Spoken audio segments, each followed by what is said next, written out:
JG's, Polaroid on, can you say cheese? My mouth doesn't say please. Qool Hand Podcast, something you got to deal with. Welcome back to the show. I am your host. My name is Q. Now, back in October 2022, I believe, I had made a video unboxing my John Geiger sneakers. It was my first pair, and they were the hand distressed joints. And ever since then, I bought a few pairs. But today, I want to talk about a specific pair, a special pair, 10-year anniversary, highly anticipated. I believe these shoes sold out, I want to say, within 20 minutes. If you include like the official drop when the shoes dropped at 12 p.m. Eastern Standard Time. But they probably sold out within a half an hour. And this is the John Geiger Misplaced G's, the GFO1 shoes. And I want to give a little bit of history on them, although I wasn't, quote unquote, outside when he was really doing his thing and releasing his shoes and clothing starting in 2017. But because this was a highly anticipated release, and I was able and fortunate enough to get my hands on a pair, which I want to show today on the podcast and unbox them and kind of talk about them for a little bit. Like I said, October 2019, I bought my first pair just to try them out and see what they were about, because I'm from Pittsburgh. I wanted to support another Pittsburgh creative, because I don't think there's too many people who are out there on a big platform from Pittsburgh on the designer tip. And there's a lot of people within Pittsburgh who were up and coming, but this is somebody who I wanted to support because I haven't had their shoes, and I've heard about John Geiger for a very long time now, dating back to when I was just a little teenager. So I bought that pair, and you can check that video out, me unboxing and me being impressed with them. And there's just a vast difference between these shoes and the common shoes, the competitors, or not the competitors. I don't want to use that terminology, but more so the people who sued them, like Nike sued them for some sort of weird stuff. And I own Nikes, I own Forces, and I own John Geiger shoes. But ever since then, I had got these joints. I bought these joints, and I ended up getting another pair, the high top hand distressed joints in the John Geiger mystery boxes that he did, that the brand did late 2022. So I got these joints, the hand distressed high top, in a mystery box, and I bought 2 mystery boxes, by the way. And then I got these, which were unreleased, and these have, I'm not sure what material this is right here on the G joint, but I love these. These are actually my favorite pair that I have. I try not to wear them too much because I don't want to wear them out, but I love these so much, especially because they're unreleased. And when I got the mystery box, that's what I was really looking for. I was looking for some stuff that not everybody has access to. So I'm sure these are going to release eventually. But so as you can see, I've become a true supporter after testing the initial shoe out back in late 2022. John Geiger has become known for the materials that he uses with his shoes. And it all started back in 2023, because this is the 10-year anniversary, which is why he's doing the Misplaced G's. Well, what is this whole misplaced thing about? So the misplaced checks, that's where this whole Misplaced G's concept comes from. The whole premise of this thing was he was customizing shoes at the time. And these misplaced checks was exactly what you would think. So it was the Nike swoosh, and he was using different materials and textures as Nike swooshes. And correct me if I'm wrong. If there's anybody who is like somebody who was really out there and who even owns the shoes, feel free to correct me, because like I said, I wasn't outside. This is the theme for this portion of the podcast. I wasn't outside during this era. So everything that I'm saying is pretty much a loosely researched based info. So you can catch the shoes online. You can just look them up. John Geiger Misplaced checks. But anyway, so those drop, and he says on his website or some social media post that he wanted to get away from customizing shoes. He didn't want to be known as a customizer. And as a creator, I'm sure many people can relate to that because ownership is such a big thing. You want to have your own identity. Now, you can create your own lane by being the person who recreates something. And I would imagine this, just in the industry that he's in, the fashion industry, I'm sure somebody would have hired him eventually. And he could have been like a behind the scenes type character, being the brains behind many different designs for shoes or ideas. So when you look at it that way, he could have had a lane in just from customizing to working for Nike or working for New Balance or another brand. But he decided to make his own thing. And that's respectable because putting yourself out there and taking a risk, entrepreneurship, I have a high respect for people who kind of, put their head down, go in the trenches, so to speak, and grind their way where you can make a profit for yourself off of your own brand. There's so many different things that go on behind the scenes that I'm aware of, that I haven't personally experienced, but I know that legally, trademarking things, copywriting things, registering names, logos, this, that, patents, all that stuff. And in one of my interviews with another designer out of Atlanta, just talking about sampling, things like that. There is so much that goes into creation. Even the shirt that I'm wearing, shout out to Valare Toro. There's just so much thought that goes into something that we just put on our feet or throw over our backs. You know what I mean? So it's like that. So 2017, he starts his own brand. And the whole thing about the John Geiger sneakers is I mentioned the textures. When you take a look at like my gray joints right here, there's like I don't know how to describe it. I don't know if it's like a pebble texture or something like that, but this is the difference. And I got a homie who's like, nah, I don't really rock with the John Geiger joints. You get the Air Force Ones comparison. And I'm glad that I said that too, because when you look back at the whole Air Force One thing, and if you're somebody who just looks, you just look at the shoes, it's like, okay, you see the comparison, right? But this is the big difference because as somebody who owns both pairs, Air Force Ones are not as comfortable. And this isn't a diss because Air Force Ones to me, when I first got my first time, like full-time job, I'm sweating up in here. I got the air conditioner on too. Dang. Anyway, when I first started working full time, I'm 29 years old. I was born in 1993, and Air Force Ones were always a staple in the community. It was a status thing. Oh, you got a pair of Forces. Oh, you got a pair of custom Forces from the Shoe Man, like somebody, selling. They were knockoff Forces. When I look back, the quote unquote Shoe Man was somebody just bootlegging Forces. But Forces are just a big thing in hip hop and a big thing that transcends hip hop. You know what I mean? So if you were to draw influence or get ideas from something that has such a big staple in the place where we come from, I'm from Pittsburgh. We was wearing Forces and Jordans back when I was a youngin'. And this is around 2006. And even today, when Air Force Ones kind of took a break from the mainstream and then they came back, they're never going to go away. Forces will always live on. And that's just that. But like I was saying, the quality is different.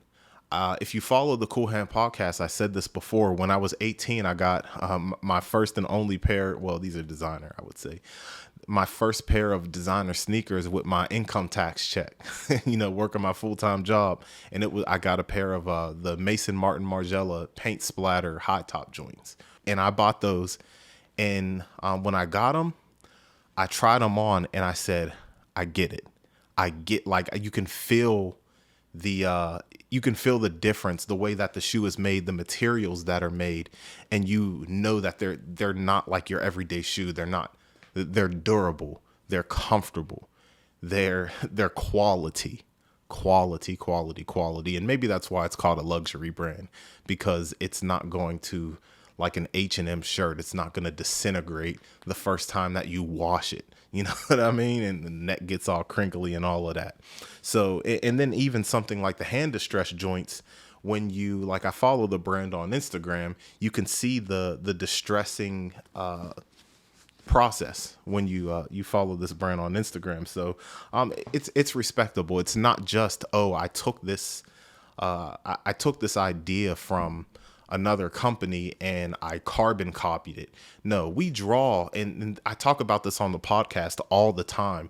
We draw influence from various different places. When I say Qool Hand Podcast, something you got to deal with, I got that from a battle rapper, the something you got to deal with thing. You know what I mean? And I'll always give credit for that. So, you give credit where credit's due, but if you take something and upgrade it and add your own thing to it, check this out, homie. You got the JGs on the bottom. I don't know if the camera's gonna focus on that, but you got the JGs at the bottom of this. You have the Paisley joints. So I didn't want to spend too much time talking about the whole, like, Air Force One versus GFO One, or I just call them the JGs. Now, something that Geiger said with the misplaced checks, he started to understand textures, qualities, and materials with the misplaced checks. And one of the other unique things about the John Geiger, the GFO ones, and these are my experiences. He's dropped other shoes and he has clothes. Actually, I got the Letterman jacket too, sitting right behind me. But and this is like, this is quality. Like, I can't wait to pop back out with this.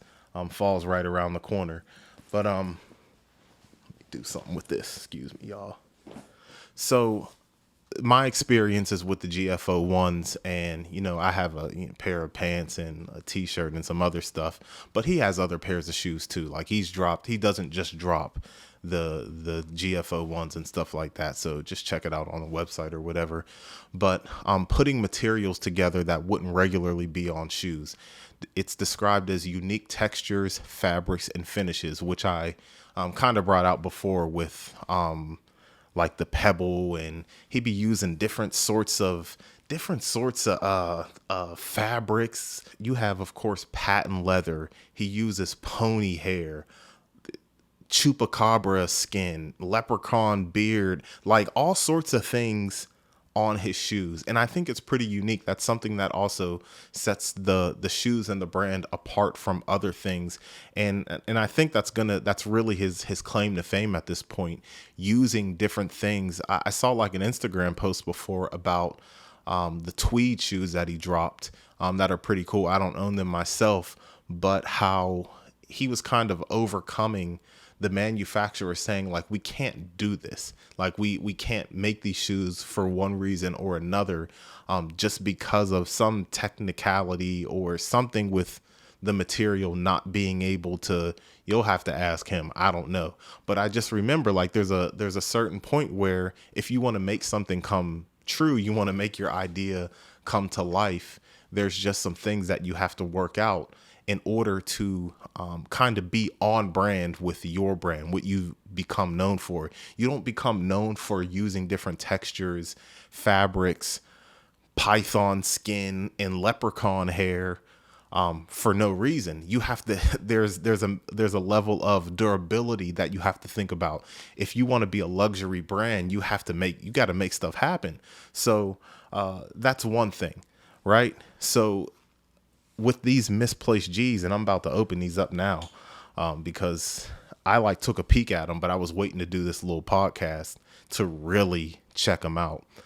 You have, I believe 12 different G joints on there. We're about to find out.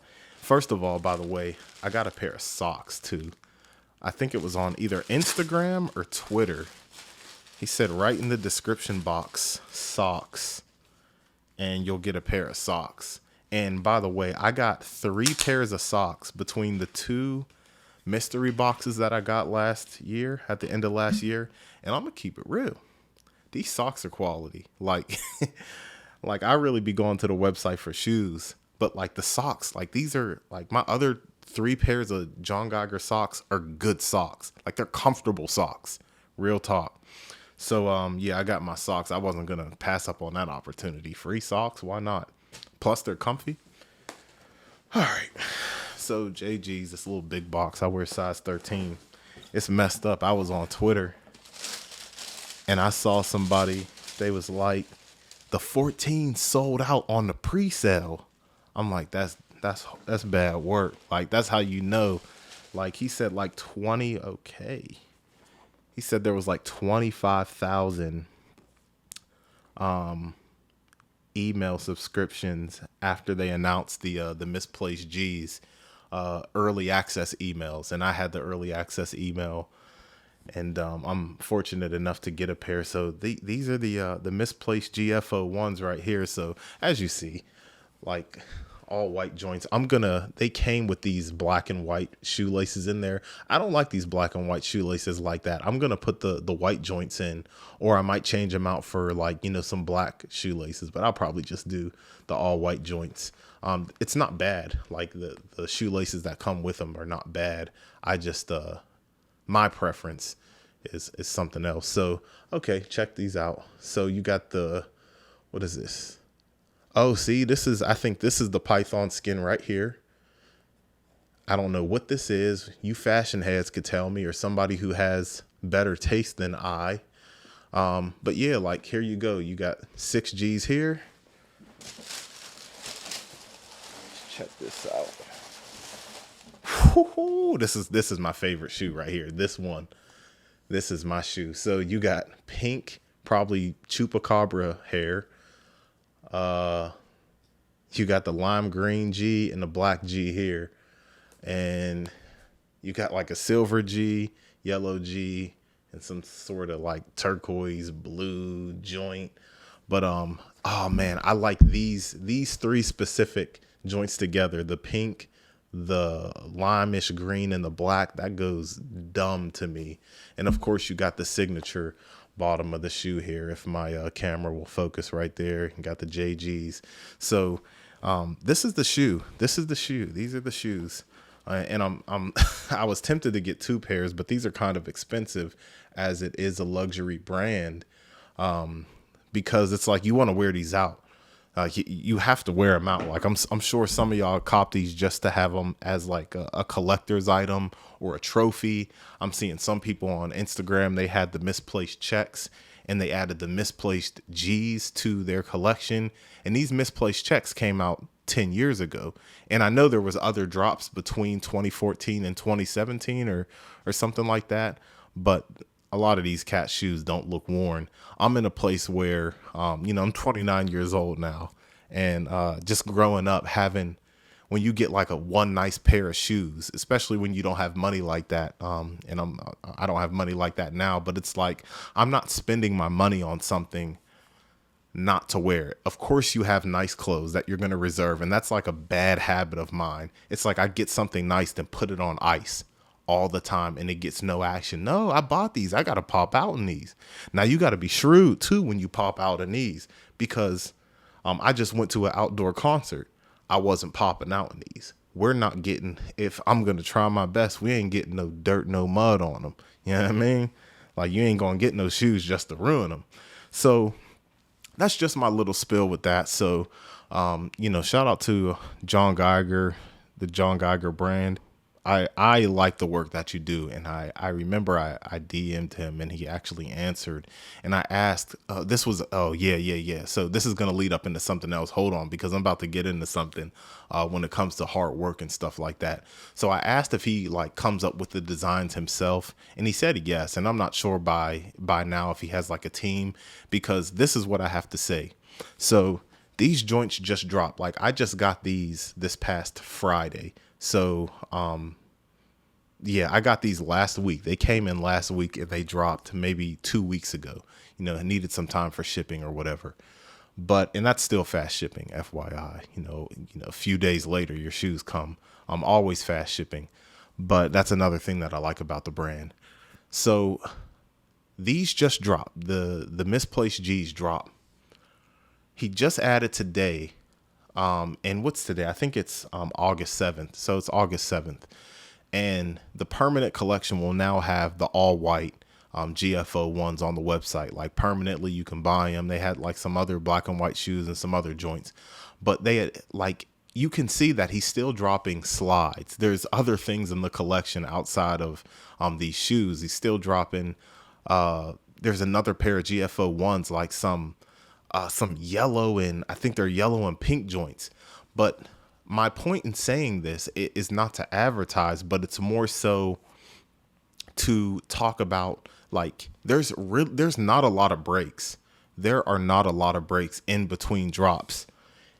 You can probably sit on these for a while. Like, you can just, drop a hype pair of shoes and just sit on them. Like, he can go back to the drawing board. It's like, okay, I just dropped a monster shoe, sold out real quick. Let the dust settle and have the hype build up for the next. Nah, forget that. You come back with another drop and another drop and another drop. There's so much work that goes on. And I don't know what the Sean M. Davis dude does. Shout out to him. Because I know that he's heavily involved in the brand. But my point in saying that is, I don't know how many hands are in the pot to make this machine run. That's why y'all got to come on the Qool Hand Podcast. I know y'all be going to Puerto Rico and Mexico and Tijuana and all these other luxury places. You're going to have to come back home to some. Now, I don't live in no hood or nothing like that, but this ain't what y'all used to. Yeah, I mean? This ain't what y'all used to, but y'all got to come on the Qool Hand Podcast and explain this to me, because I want to know how you keep this organization running smoothly, especially after the Nike lawsuit. Because if you're going to go to war, with a giant, Nike's been around for I don't know how long. And if you're going to go to war with them on some court stuff, you're going to be getting drained financially. I believe it's a tactic that bigger companies can use. It's just to delay the court process to where you run out of money. So the little guy runs out of money, and it's like, you know what? I'm just going to kiss the ring. I'm going to bow down and I'm going to bow out. And I'm just going to hold this L and go back to the drawing board. If I had success with this, maybe the people will rock with me and buy into my new idea after I lost this lawsuit to Nike. But no, they went to war. And I think I saw John Geiger say on like the Trinidad James joint podcast that Trinidad James does, that like it does drain you financially. Like, lawyers are expensive. And if a court case is drawn out for so long, you're still paying that lawyer. I never had to hire a lawyer for nothing, but I know lawyers are expensive, and they get paid for a reason, man. They get paid to fight in your defense, your representation. So just major props. I'm giving major props to a Pittsburgh dude. But yeah, shout out to the John Geiger brand. Shout out to everyone who makes the machine run smoothly. I got nothing but love, nothing but respect. I'm gonna keep supporting. I'm definitely gonna keep supporting the brand. And I guess that my light shutting off is a cue to end this episode. So this is the Qool Hand Podcast, something you got to deal with. Like, subscribe. You can also watch and listen to the Qool Hand Podcast on Spotify. And I'm gone. Qool Hand Podcast, something you got to deal with. Easy.